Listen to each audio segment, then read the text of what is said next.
everyone, and welcome to your next episode of Cooking with Nicole.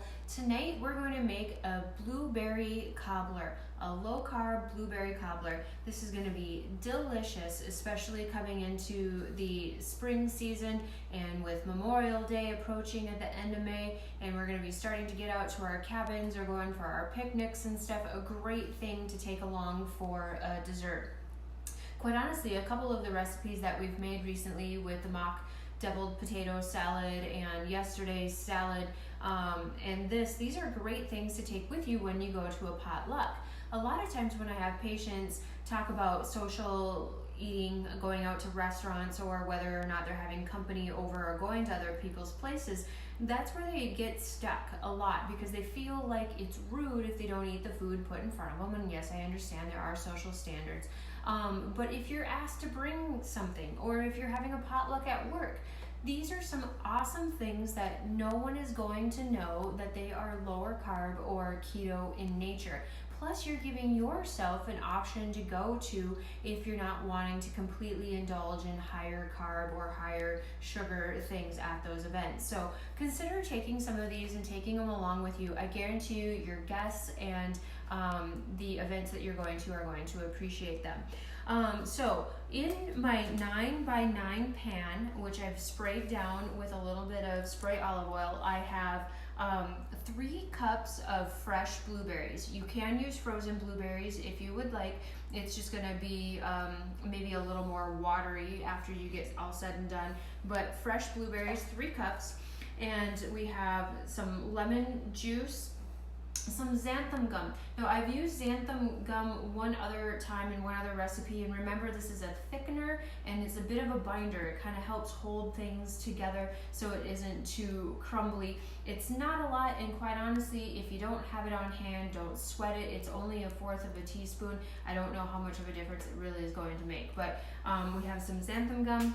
I have 2 tablespoons of monk fruit sweetener, 1 egg, 2/3 of a cup of almond flour, 1/3 of a cup of coconut flour, and then another 1/4 of a cup of monk fruit sweetener. You can use any granulated sweetener that you would like to use in this recipe. And then I have 6 tablespoons of melted butter. So let's get to work.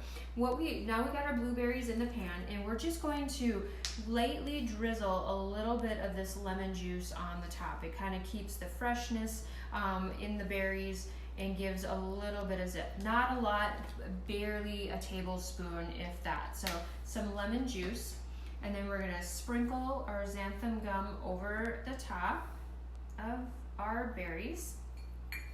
And then you can use 2 to 4 tablespoons of sweetener on top of the berries, or you don't have to at all. It's all your preference on how sweet you want to make things. I'm going to add 2 tablespoons of our sweetener. Now, let me tell you, I've been sampling these berries as I've been preparing for this dish, and wow, I got some good berries tonight at the grocery store, so I anticipate this to be a super good treat with the sweetener and the sweetness of the berries.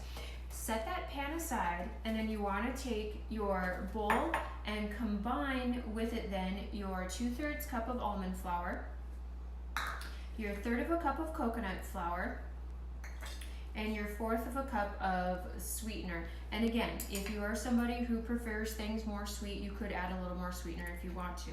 And then we're gonna crack 1 egg in here. And we're gonna stir this around and combine it until it resembles something that kind of looks like a crumbly mix, kind of just like when you're making chocolate chip cookies, and right away in the beginning when you're first combining the first wet ingredients with the dry ingredients, how it looks just a little crumbly. And that's what we're aiming for here. That is our intention. As you can see, it's starting to look clumped together a little bit, and that is what we're overall desiring. Now, if you don't feel like this is clumping enough, you could probably add another egg. I think we're going to be just fine in this situation, in the fact that it's making good clumps and it's looking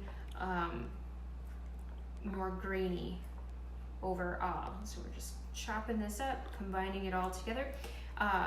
you're going to be adding butter on the top of the crumbles on top of the berries. So I wouldn't necessarily add butter to this to make it crumbly.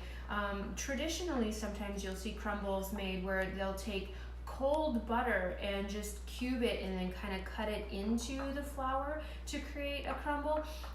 That would be another option that you could try, but given the amount of butter that we're going to be pouring on the top of our crumble here, probably not necessary, and if anything, it's just going to make it greasy, and that's not what we want to see. So I like this. This looks good. It's a nice kind of coarse crumble, as you can see here, and we'll kind of chop those bigger chunks off my spatula there. And now we're just going to put this on top of our berries.